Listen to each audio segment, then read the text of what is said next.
Welcome to Asian Pacific Voices Radio, where you'll find stimulating conversations that explore diverse topics and stories that impact our communities. I'm your host, Rasha Goel, and joining me today is a very special guest. She is a dynamic writer, speaker, and advocate who seamlessly weaves her experiences as a second-generation Korean American mother and faith leader into her impactful work. With a unique background transitioning from journalism to ministry, she is a passionate voice for justice, race, gender, and faith. It is my pleasure to welcome Kathy Khang to Asian Pacific Voices Radio. Kathy, welcome. Thank you so much, Rasha. I'm so excited to have you here. You've got quite the journey. So let's start off just talking about how you transitioned from journalism into ministry. You know, what inspired you to take that change? And then maybe a little bit also about growing up as a second generation Korean American in the U.S. That is a great question, because I think the idea of growing up as a second generation Korean American now versus what it was like for me back in 1970 when my family immigrated to the United States is so different. It is so different. So when I came, I was 8 months old. There was no H Mart. There was no K-pop. I'm not even sure where my parents went to go get the groceries that they needed.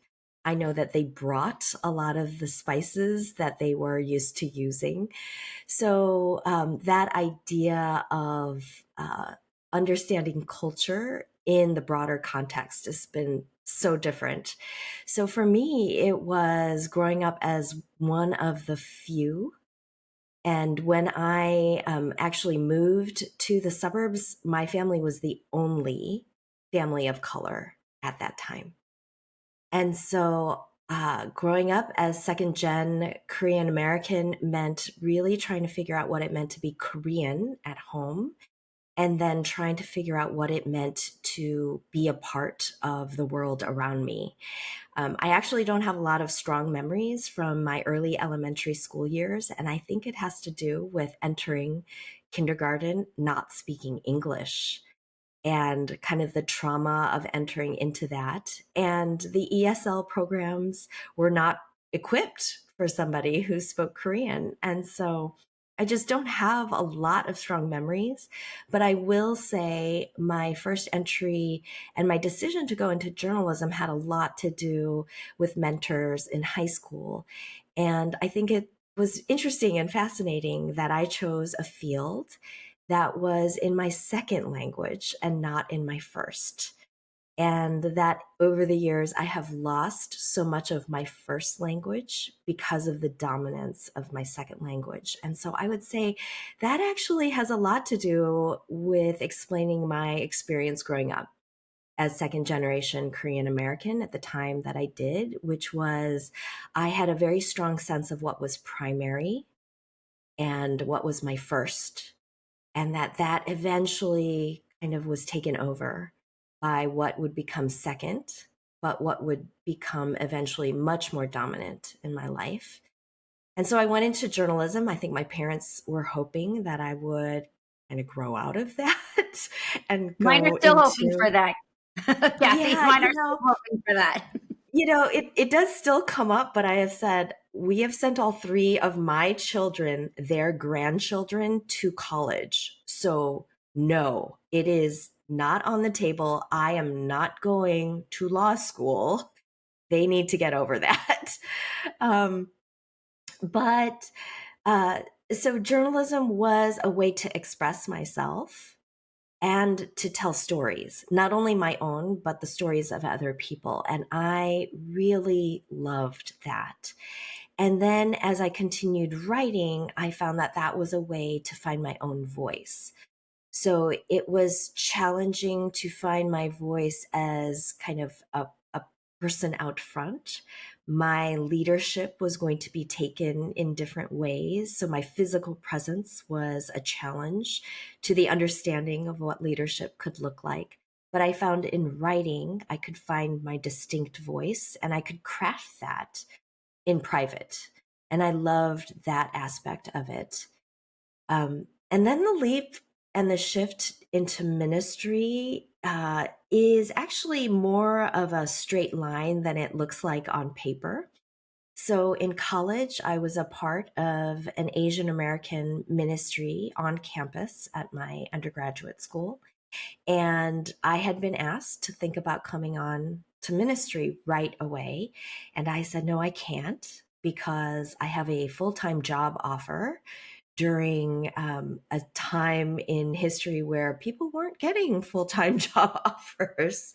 And I wanted to see what that field offered me, having, committed 4 years of my undergrad. So I held that opportunity and that invitation to think about full-time ministry and kind of kept it as a pin, and then went into journalism. And I will say I loved it. I loved being in the newspaper industry. I loved being on deadline. I loved meeting people from all different walks of life, telling various stories. But at some point, I think the hunger to really focus on Asian American college students and their development of faith is what brought me back to the very place. I went back to ministry at my undergrad with the same fellowship that I was a part of. And so that was the transition. Yeah. Oh, that is so interesting. And I love how both of these kind of in a way interweaved with each other, but just came to you at interesting times. I'm going to jump real quick because we were talking about voices. And now, even as a voice, as an author, your role as an author, you have your book, Raise Your Voice, which focuses on empowering women to find their voices and engage in leadership, which you're doing. So, what inspired you to contribute to this book, and what impact do you hope to have on women that are striving to make a difference in the world? I actually took a long time to decide to write that book. And I think it has to do with my background as a second generation Korean American. I wrote that book in my 40s, and it took me a long time. And so I find it fascinating to read and cheer on authors who are writing books about empowering one another and finding their own kind of what their jam is. And they're writing these books in their 20s and 30s. And so I wanted to come from a place of somebody who really struggled. And even in writing the proposal for the book, I recognize that the stories I heard in culture and the messages that I heard around me were that people like me were not leaders. People like me didn't have a voice. People like me still needed to learn and give way to majority culture voices. And so when I sat down and finally decided, no, it's time for me to write this book, I came from that place of really having to fight with myself and fight that sense of being an imposter. I think you bring up a very, very important point. And as you were talking to, I was just thinking about the years of experience too that you bring to the table, especially in contributing to that leadership aspect. Now, you've authored several books, you've contributed to various publications. I'd love to talk to you about, I mean, they're around justice and leadership and discipleship. How do you hope that your words impact others? I hope that people actually forget about me. And what they do is they take the words that they've heard or read and they really impact their personal lives so that there's a shift in their understanding of their faith and their understanding of how their faith impacts the world around them. So that it's not just about how I'm going to get to heaven and what happens to me when I die, but that how they live in their daily lives, in their communities, with their families and their neighbors, that is what makes the shift.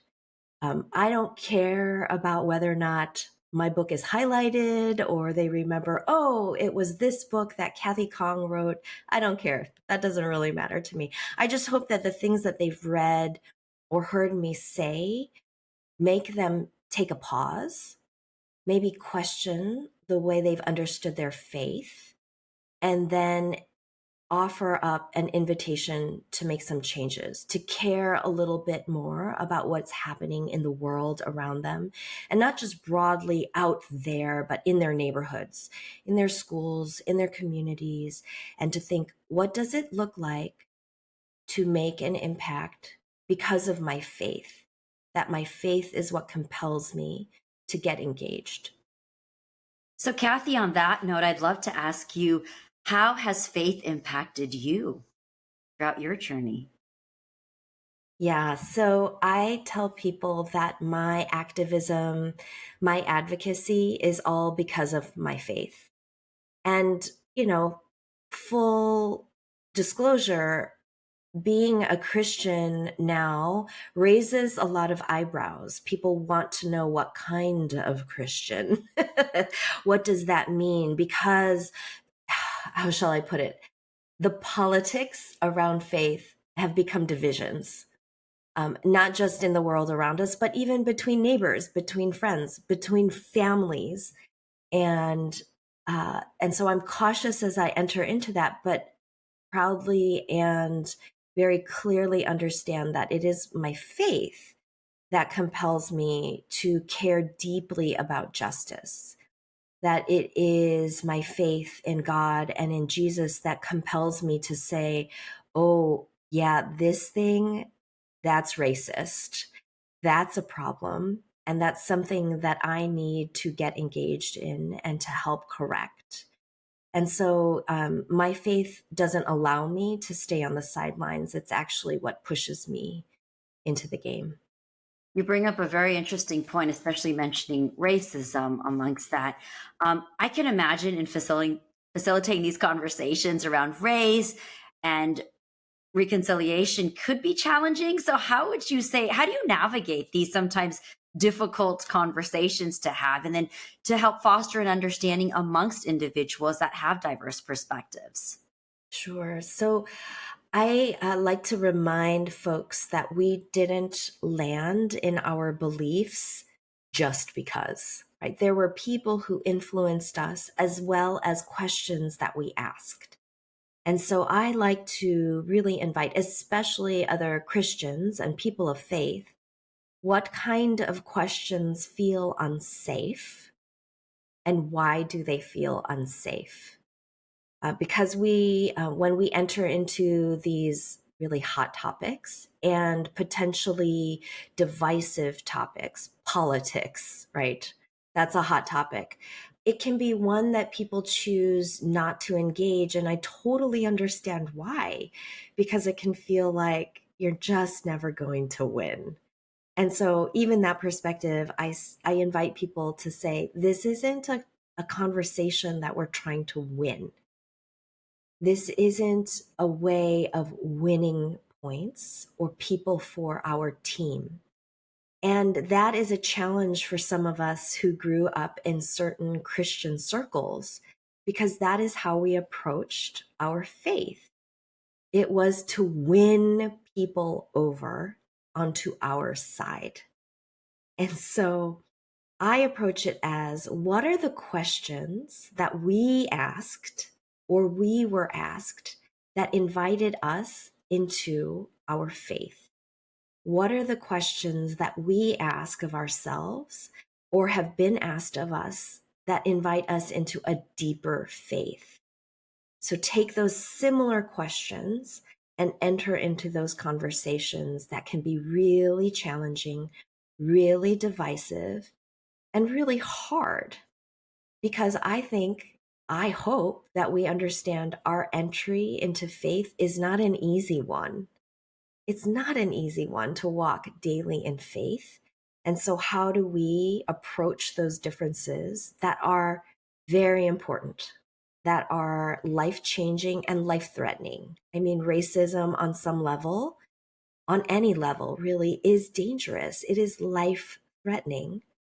How do we approach that with questions that invite people to understand and to interrogate their own beliefs? And I think during these times too, it's so pivotal to have these conversations. So it's great that we can have leaders like yourself to actually help navigate these conversations. I'm going to jump back to the cultural upbringing and background. How would you say that your cultural background has influenced your work and your passion for addressing these issues that are related to race, to faith, and to gender?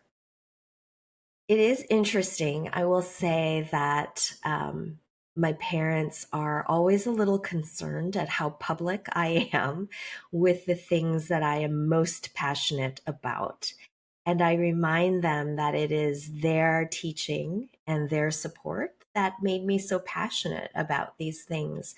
I had a very clear, beautiful understanding at home of what it meant to be Korean. And so I saw my ability to be bilingual as a beautiful thing and as a strong thing, to have language and words um, in two places that can mean the same things. And I love my food. I love my people. I love the traditions that I grew up with. And I know that it took a lot of energy and commitment on the part of my parents to continue that. And so I take that cultural understanding and I intersect that with my faith and my culture. And so for me, I see that I can't separate the two. And and then there was all of the torment of trying to understand what it meant to be Korean American, right? In a world that says you have to choose, you have to pick. So even though there are boxes for us to pick now, um, that still then says we are not fully American. Yes. And right? Yes. And so I think that is where I continue to kind of invite people, is that I am not caring about what it means to be fully American. I am caring about what it means to be that intersection of Korean American, Asian American, and a woman, and a parent, and somebody who's engaged in my community. Because if we only separate out the one, um, I have to leave behind this entire legacy and history that I think shapes and forms me. I agree. And I love how you said that because I think for a lot of us who come from a different cultural background, there has been that struggle of, being the Asian part of you, like being Indian and celebrating that, but having to choose that, well, I want to be American and fit into. And I think as I'm listening to you, I feel like you and I have been through similar struggles because of where we've been through. And yes, of course, now the times have changed, right? And now, I mean, you and I had this conversation earlier where I said, oh, yeah, being Indian is exotic now. And everybody is I mean, there was a time people came to my home and when I was growing up and they said, oh, your house smells weird. And those are the same smells of the food that the chicken tikka masala and the Oh chai my, and the samosas. yes, yes, yes. And yet they love our food, but they're still trying to figure out what it means to love us. Oh, Kathy, that is so beautifully said. Yes, I agree with you. And I think we're still navigating those waters. Mhm. I feel like there's so much more we could talk about. I have a few minutes here. So I do want to talk about your upcoming book. You've co-authored a book that's coming out in October called Loving Disagreement. And you've done that with a friend, I believe, right? So I'd love to Yes. hear about that and tell us a little bit about what we can expect with this book. Yeah, so I've co-authored the book with a friend and podcast co-host, Matt Mikalatos, and the subtitle for the book is Fighting for Community Through the Fruit of the Spirit. And, the world around us is pretty divided. And Christians, I think, are not doing necessarily a great job of bridging those divides. And so this is an invitation to our readers and hopefully to a set of new folks who are not necessarily familiar with me or Matt to engage in scripture, to revisit the fruit of the Spirit and see that as a great framework for engaging in disagreement, to say that how we live, how we approach, how we invite people with very different beliefs to sit at a table together and talk. We don't even have to fight. How does it look to just talk? And so we are excited about it. It comes out in October. I think that this next year is going to be very challenging with politics. And so I think it's a great time for Christians to re-engage in being able to enter into loving disagreement. I love that. And where can people find the book?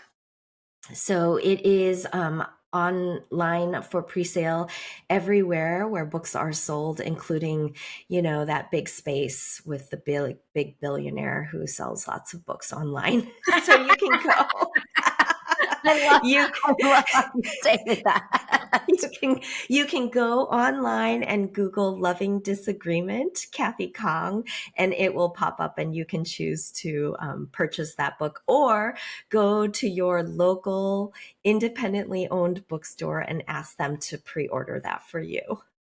Kathy Khang, it has been such a pleasure having you on our show today. Where can people find you on social media or online? They can find me with the handle at Ms. Kathy Khang on Instagram, what used to be Twitter, and I have entered into the TikTok space. So those are the three spaces that I am most frequenting. And you can also find me on my blog, which is kathykhang.com. And Kathy is with a K, and Khang is also Khang. Correct. Thank you. Oh, excellent. It has been such a pleasure speaking with you. Thank you for making the time to come onto our show today. Thank you. We'd also love to hear from all of you, our valued listeners, about any suggestions on future guests or topics that you are interested in. And also don't forget to subscribe to your favorite podcast platform, as well as follow us on Facebook, YouTube, Instagram, and Twitter. Asian Pacific Voices Radio is produced by Asian Culture and Media Alliance, a nonprofit that empowers our Asian and Pacific Islander communities with a voice through media arts. Now, if you would like to support our program, please do visit us at AsianPacificVoicesRadio.com.